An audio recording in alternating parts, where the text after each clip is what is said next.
Hello programmers, welcome to my YouTube channel Techie Projects. So in this video I will show you the disease prediction from symptoms. Okay, so first we'll do data processing, then text factorization, model training,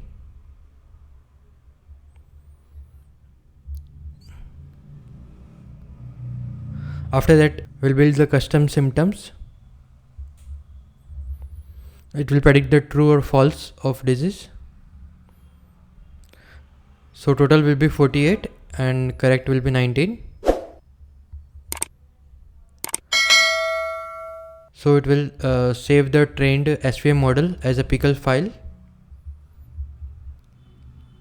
This will be the complete project. This project developed using Python programming language and machine learning model used to train the model.